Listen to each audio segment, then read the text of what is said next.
देखिए सीटेट का पढ़ाई जो है जुलाई का आज से स्टार्ट हो गया। ये चैनल जो है मिथिलेश कुमार का चैनल है और इस पर सीटेट के बारे में जानकारी दिया जाता है। इसमें सीटेट के बारे में बताया जाता है।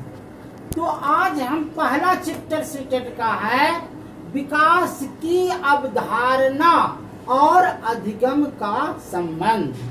पहला चैप्टर है क्या? विकास की अवधारणा और अधिगम का संबंध। तो इसको पढ़ने के लिए एकदम ठेठ भाषा में हम समझाएंगे आज आपको कि आपको भी एक बने सीटेट का विद्यार्थी तो खैर डीएलडी पास करके या बीएड पास करके समझता है, लेकिन हम ठेठ भाषा में समझा रहे हैं। पहला देखिए, समझिए विकास कहाँ से शुरू होता है? आदमी का विकास कहाँ से शुरू होता है? तो इतिहास चले जाइए, अभिमन्यु की कहानी याद आता है। अभिमन्यु जो था वह गर्भावस्था में 6 फाटक जो है तोड़ने के लिए जान गया था। लेकिन 7वां में क्या हुआ कि अर्जुन जब उसको सुनाने लगा कि ये भाई 7वां में तोड़ करके फाटक को कैसे निकलना है, तो वह सो गया। तो माने कहने का अर्थ हुआ कि मानव का विकास जो है माँ के पेट से ही शुरू हो जाता है। जिस तरह से अभिमन्यु ने माँ के गर्भ से ही सीख लिया था 6ठी दरवाजा तोड़ने के लिए, तो उसी तरह से विकास जो होता है गर्भावस्था से ही शुरू हो जाता है, ना कि जन्मने के बाद होता है। समझ गए कि विकास की शुरुआत कहाँ से होता है? अब तो समझ गए, क्लियर। उसके बाद आइए, बच्चा जन्म लेता है। तो बच्चा जब जन्म लेता है तो वह शैशवावस्था में रहता है।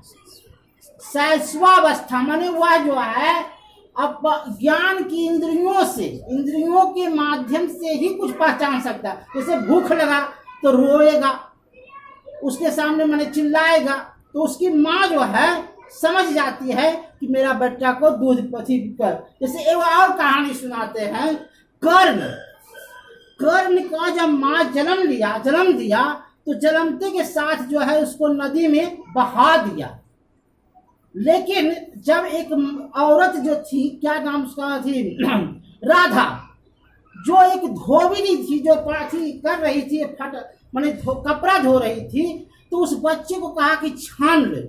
और जब छाना उस बच्चे को, तो उस बच्चे से जो चिल्लाया, जब उसके गोद में आया तो चिल्लाया, तो चिल्लाने के बाद जो माने उसकी कर्ण की ओरिजिनल माँ जो थी है ना, कुंती, उसके स्तन से दूध निकल आया। तो ज्ञान की इंद्रियों के द्वारा बच्चा का अनुभव प्राप्त होता है। पहली बात, शैशवावस्था 2 साल का होता है।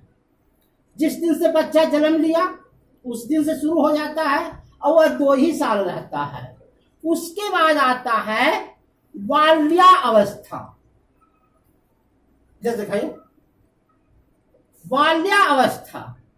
बाल्यावस्था जो होता है 2 वर्ष से 6 वर्ष तक होता है।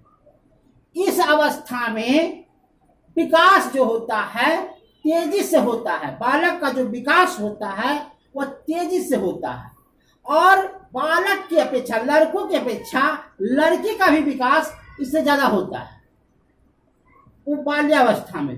बाल्यावस्था 2 प्रकार के होते हैं। एक बाल्यावस्था प्रारंभिक बाल्यावस्था होता है और एक होता है उत्तर बाल्यावस्था। उत्तर बाल्यावस्था 6 वर्ष से 12 वर्ष के बीच में होता है, और यह अवस्था जो होता है लड़की ज्यादा बढ़ती है। इसमें नहीं देखता है, घर में देखता है, अरे यार बेटवा बढ़ने रहने हैं, अब बेटियां कितना बढ़ रहे हैं। तो उसमें होता है क्या कि बेटी की बढ़ने की जो तीव्रता होती है इस अवस्था में बहुत ज्यादा होती है, और बेटा का तीव्रता बहुत कम होती है। उसके बाद आता है किशोरावस्था। किशोरावस्था जो होता है 18 वर्ष के बाद से 25 वर्ष तक होता है। इसमें जो क्या होता है, बच्चा जो है चिंतन शक्ति का विकास होता है। उसके बाद इसमें कुछ करने की क्षमता होती है। इसमें बालक बिगड़ जिज्ञासा की क्षमता होता है। जैसे दारू है, बाल्य किशोरावस्था में कहते हैं दारू पीने के बाद क्या होता है, जरा पी करके चखें। सिगरेट है तो सिगरेट पीने के बाद क्या अनुभव होता है, जरा चख करके देखें। माने इस अवस्था जो होता है वैसा अवस्था होता है, या तो बिगड़ सकता है या संभल सकता है। जैसे मान लिया जाए कि कुम्हार जो है मिट्टी का घड़ा बनाता है, तो अगर कुचल भी सकता है तो टेढ़ा बन जाएगा, और अगर सीधा बनाएगा तो सीधा बनेगा। तो कहने का मतलब ये हुआ कि किशोरावस्था जो होता है एक बनने की अवस्था होता है, एक बने समाज में कुछ करने की अवस्था होता है, और यह अवस्था जवानी की अवस्था होती है। और यहाँ पर जो है आदमी कुछ करने की क्षमता ज्ञात होता है। उसके बाद आता है पौरावस्था। पौरावस्था जो होता है 30 वर्ष से 60 वर्ष तक होता है। यह अवस्था जो है माने धीरे धीरे आदमी का उम्र जो है ढलने लगता है। इधर देखा, ठीक है, तो ढलने लगता है। और इस अवस्था में आदमी जो है विकास तो होता है, विकास जो है मृत्यु तक होगा। ऐसा नहीं कि विकास जो है माने रुक गया, मरने वक्त तक। जैसे हम साइंटिस्ट की जैसे न्यूटन की बात करते हैं और आइंस्टीन की बात करते हैं, तो आइंस्टीन की तो मृत्यु हो गई, लेकिन कहा कि जो हमको न्यूटन की मृत्यु हो गई। न्यूटन एक वैज्ञानिक था, एक आइंस्टीन वैज्ञानिक था। लेकिन जब न्यूटन से पत्रकार पूछा कि आप अभी तक मर रहे हैं, आप क्या क्या खोज किए, तो कहा हम तो कुछ नहीं खोज किए, अभी तो हमको मोती, सागर में मोती निकालना बहुत बाकी था, लेकिन हमको भगवान जीवित नहीं रखा। तो विकास जो है अंतिम अवस्था तक पाई जाती है। विकास की कभी मृत्यु नहीं होती है। हाँ, मृत्यु कौन होता है? वृद्धि।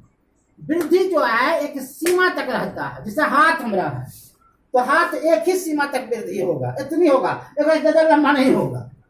पैर है, ये देखिए पैर है तो पैर इतना ही बड़ा होगा, इससे ज्यादा लंबा नहीं होगा। आदमी का शरीर है तो 5 फुट होगा या 6 फीट होगा, उससे ज्यादा नहीं होता है। तो वृद्धि जो है एक निश्चित सीमा तक होती है, विकास जो है अनंत सीमा होता है, याद रखिएगा। उसके बाद होता है बच्चा किस ओर जाता है? समान से विशिष्ट की ओर जाता है। कैसे? देखिए, बच्चा जो है जन्म लेता है तो एगो बॉल उठाता है। जैसे बॉल उठाया तो बॉल उठाया, दोनों हाथ से उठाया, समान ढंग से उठाया, और जब बड़ा हो जाता है तो बॉलवा का ऐसे करके बड़का उठाएगा, ऐसे बचावेगा, ऐसे। तो समान से विशिष्ट की ओर जा रहा है।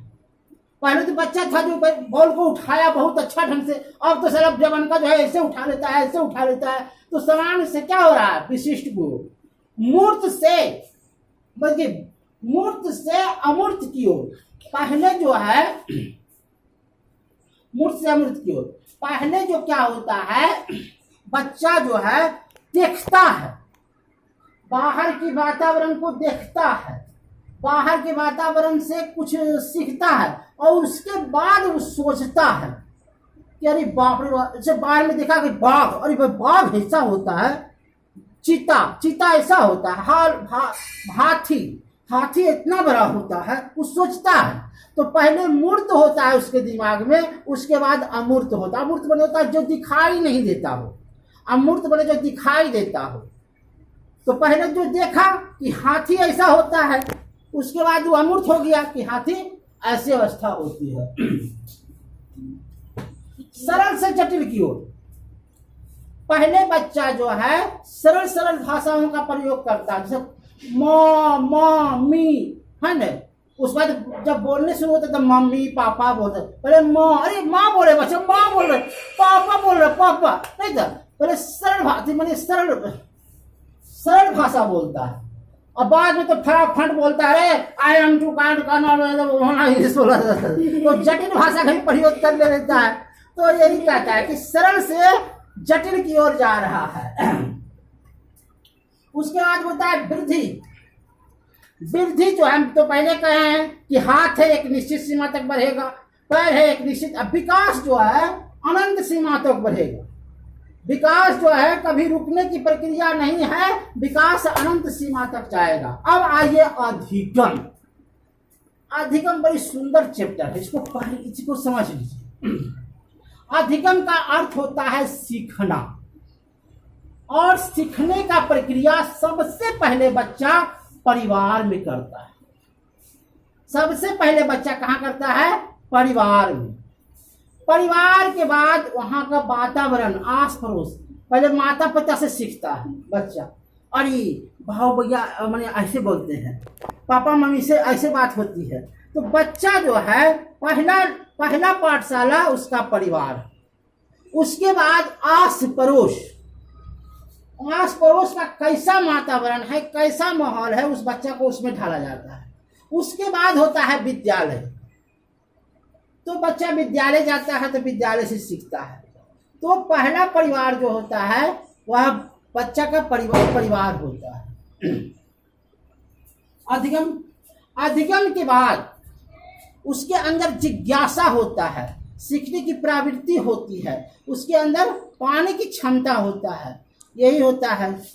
आज का चैप्टर इतना ही। अगर मेरा चैनल अच्छा लगे और पढ़ाई आप लोग करना चाहते हैं तो इस पर आइए। चलिए, मेरा व्हाट्सएप नंबर इस पर लिखा हुआ है। व्हाट्सएप नंबर दिखा दे, 6201 33 80 67। इस पर जो है आप नोट्स भी अगर लेना चाहते हैं मेरा तरफ से तो नोट्स भी मिलेगा। धन्यवाद।